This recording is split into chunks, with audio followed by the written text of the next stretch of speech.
In the show The Walking Dead, in the later part of the series, a mysterious woman emerges, and she has a book that contains all the secrets on how to rebuild civilization. Well, I think I found that very thing, and I can't wait to show it to you. Let's get into it.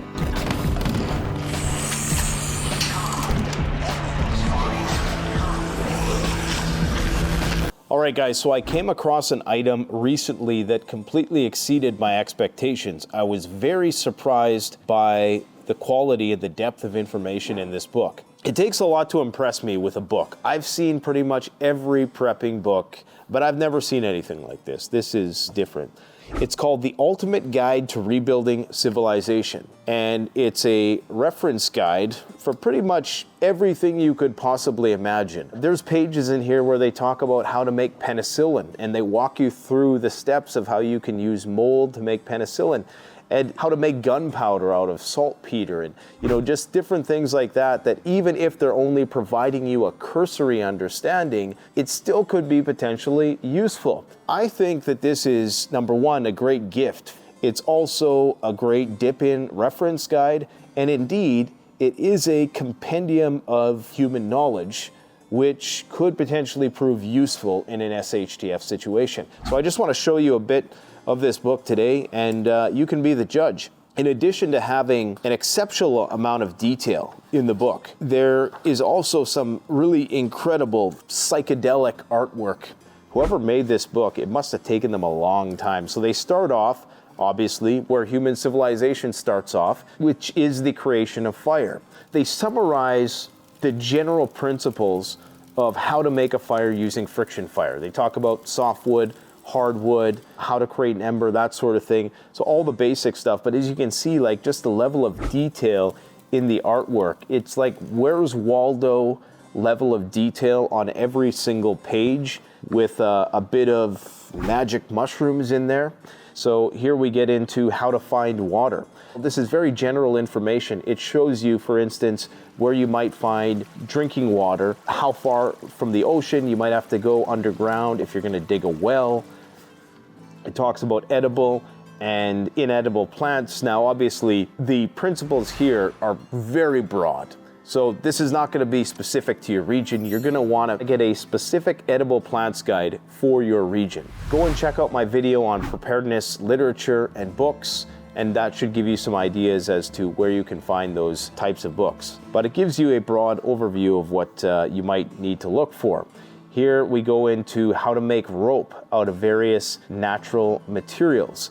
So it talks about how to braid things together to create ropes, how to use willow, which is a fairly common plant across North America. We also have how to create simple stone tools. So you see, we're really starting off at the beginning of civilization here with hunting, gathering, how to flint knap, how to make arrows. You can see some very elaborate artwork. And the pages have this rustic look to it. And so here we get into simple housing. So how to make things like a sod house, how to use rocks, natural materials, igloos, teepees, things of that nature. What's interesting is usually when you get a book like this that tells you how to make soap, they say, go get some lye. But they don't tell you, what if you can't just go to the store and buy lye? How can you make lye? So this actually tells you how to do it. So then they go into medicine. They talk about a variety of different healing herbs. I don't see any marijuana anywhere. I've been talking about marijuana way too much lately. Then we got steam bath. So this is like how to make your own sweat lodge. There's a lot of healing properties. You want to clean yourself from the inside out. Lots of ways to do that. And I mean, like, look at these illustrations, like this dragon coming out of this. I mean, somebody was on some good drugs when they wrote this book. So they got some medieval physiological Grey's Anatomy type stuff going on here. They show you how to make a splint. Like a splint's easy, but like a gypsum cast. So a cast out of natural materials that's going to harden. That's pretty cool. Classifications of different types of burns. Penicillin. Now this is a really cool page because it actually tells you how to use bread mold to make penicillin, to extract the penicillin from the mold, and then how to test it. So you actually have to find a sick person, and then you get some of their, I think they call it sputum, I think that's how you pronounce it. Sputum.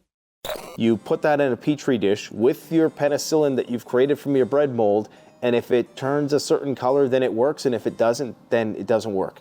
This is something that you never see anybody talk about in the preparedness community, but it is one of those things that always is one of the biggest concerns of preppers, which is why when we were able to finally get Chase Medical on the scene and we could stock up on antibiotics, that was such a big deal, because antibiotics are one of the things that really have probably saved more lives than any other medical innovation throughout history. We're talking about billions of people. Surgery tools.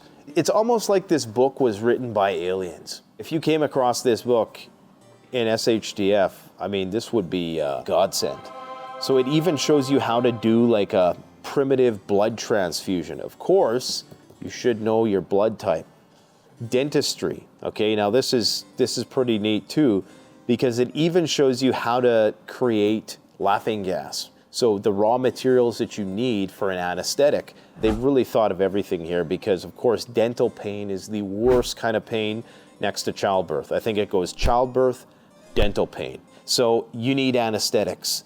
The laughing gas can actually induce sleep, but it can also make you not think about the pain. So they go over the core ingredients. Ammonium nitrate is what you need. So you can get that through composting certain things, or if you have gunpowder kicking around. It talks about childbirth. It shows you how to make an incubator, emergency assistance, how to do a C-section, a one-paragraph section on how to do a C-section. I don't know if I'd be relying on this, but hey, if it's all you got, if you got to pull a Macbeth, do it up. Everybody's familiar with this. I'm sure you got your stockpile of N95 and gas masks. If you had to go bubonic plague style, you could make yourself one of these masks with all the herbs and stuff, which probably doesn't work anymore, but they put this guy in there for good measure, just to show the general principles of filtration. They talk a lot about quarantine, isolation. So then they go into plants.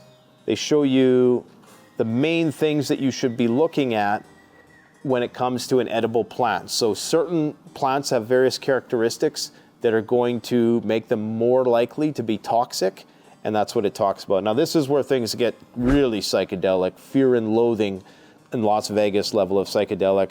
So we got fungi. Although they don't talk about the psychedelic effects, clearly this is Alex Gray inspired, right?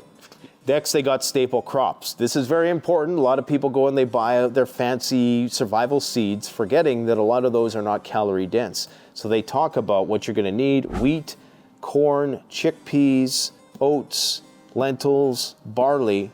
I don't think they have a section on potatoes, which is surprising. Plow and tools. So they go into, just the general principles of how a plow works, what it does, what does a combine do.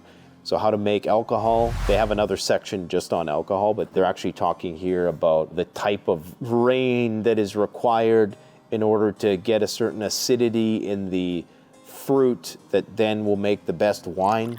How to make tea, and just these elaborate mosaic of people here drinking tea and all that good stuff. How to make coffee, how to make cocoa and chocolate. And they make an interesting point in here that chocolate is a great way to preserve fats and sugars, and it's a great portable energy source, and that was one of the reasons why it was created in the first place. Cool. So then we go into animals. They got a primitive wolf trap here, which is pretty cool. So the wolf comes in because he smells the goat, and this is actually very narrow, so he can't turn around. And so then he comes around here and he pushes on this door and it traps him inside. Grouse pit, mouse traps, tension snares, so how to make all kinds of primitive traps. Fishing, how to make different fishing traps. You want to be trapping because hunting is too energy intensive. Leathercraft, so how to skin an animal and tan the hides and all that stuff. Livestock, so look at this page. This is just incredibly in-depth. The reason why this book is so cool, and it actually borrows a lot, I think, from this book called John Seymour, The Self-Sufficient Life and How to Live It. I would recommend getting this book as well, because it goes into a bit more depth. It shows you where to plant what's going to complement what, and it goes into much greater detail, but it's just about homesteading. Beekeeping, so if you want to make your post-apocalyptic apiary, honey is going to be worth a lot of money after SHTF. We take it for granted. Biofuel, so I mean, like, take a look at this. Like, the cow's got this thing like on his ass. Looks like it's collecting his cow farts or something.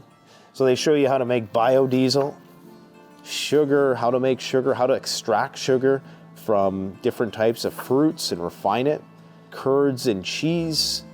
There's a mouse on that cheese. It's kind of nasty. Beer, how to make beer. So, you know, get your hops and go to work. Metals and various ores. So how to find different types of metals, where you might find them, what are their distinguishing features, what are they used for, mining, so some of the general principles, safety considerations. Again, you're not going out, you're not tearing these pages out and then going to mine yourself some iron ore or anything like that, but it just gives you a general overview and an appreciation for really how complicated our society actually is. Glass, how to make glass. So many things on Earth, isn't there? Rubber, how do you make rubber from a rubber tree? Rectified spirits, so this is where we talk about how to make moonshine and things of that nature. This section's pretty cool. It's how to make paint. You know, paint can have a variety of uses, not just for decoration, but there's certain, you know, camouflage applications. Gunpowder. This is our section, boys. So first it tells you how to make saltpeter, make a compost pile of manure with food scraps. And then later on in the book, they show you how to actually make like a flintlock gun, which is pretty neat. How to refine oil. So if you are so lucky to come across oil in the apocalypse, what are you going to do with that oil? How are you going to refine it into the different types of gases, propane, diesel, gasoline? It shows you how to do that. If anything, you know, this is just a book to enlighten a non-prepper as to the complexity of our civilization. Tools, so they got multi-tools, various tools, measuring tools, like how to create a compass, how to create a barometer, how to create a simple bubble level, a potter's wheel, so how to, you know, pottery, ceramics. Clay is going to be something that's abundant. Forging, the general principles of metallurgy. Glue and duct tape, how to make glue. If you haven't seen our video on how to make pine resin, some of the strongest stuff on earth. So you see, we're kind of getting into more sophisticated types of tech here. Mills, drills, how to build certain structures, bricks, how to make bricks, how to make cement out of raw materials, how to build a road that's not just going to degrade in the first year. Arches and bridges, the general engineering principles. Roofing tiles, water supply, sewage, how to get rid of your wastewater, how to make reinforced concrete. Then they go into like mechanics. You know, if you really want to go full on Eugene in The Walking Dead, timepieces, how to make a clock, cranes, so the mechanical advantage with the pulley systems. There's a movie called The Mosquito Coast. It stars Harrison Ford, and he takes his family out into this deserted island or something like that. He starts building things out of pulleys, and he builds all these elaborate systems, and the moral of the story is he just brought all the problems of civilization with him. Optics, so this is important, all right? They show you how to make glass and then make glasses. We have a video coming up about this. 100% of people on a long enough timeline will need corrective eyewear. So what are you gonna do if the shit hits the fan and there's no optometrist around, okay? So you're gonna have to make your own glasses. How to make the most rustic kind of camera. So they go back to like the first camera ever invented, and they show you all the component parts. How electricity works.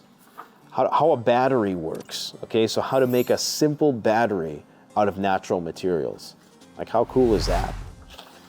Then they get into more complex things, like how to make a light bulb. How does an incandescent bulb work? They got this mech guy in a mech suit, hydraulic press. It's really good to know the principles of hydraulic pressure and how it works, like how a tractor is able to move and convert combustion energy into hydraulic energy and then use that to move stuff. How to build a steam engine, how to build a combustion engine, how to make a railroad, waste management. So then they go into the military stuff, so self-defense, basic weapons. They got flails, you know, armor and chainmail, bows and crossbows, siege engines, so the principles of like a trebuchet or a catapult, firearms, how to build a tank. Then they go into everyday life, so alarm clocks, toothbrushes, how to make a refrigerator. You know, like that's pretty neat. Radio, telephone, how to make a telegraph, art, painting, tattoos, bonsaiing, trees, music, how to make a phonograph, rave. Yeah, okay. Yeah, you know who wrote this book, right? Various games you can make, chess. And you know what's really cool about this book? You'd think like at the end, there's gonna be this big glossary or, you know, index. It just ends. It ends with festivals. Then it's the end. Like how cool is that? So there you have it. If you want one, go pick one up through the link in the description. Let me know what you guys think about this in the comment section below. Thanks for watching. Canadian Prepper out. The best way to support this channel is to support yourself by gearing up at CanadianPreparedness.com, where you'll find high-quality survival gear at the best prices, no junk, and no gimmicks. Use discount code PREPPINGGEAR for 10% off. Don't forget, the strong survive, but the prepared thrive. Stay safe.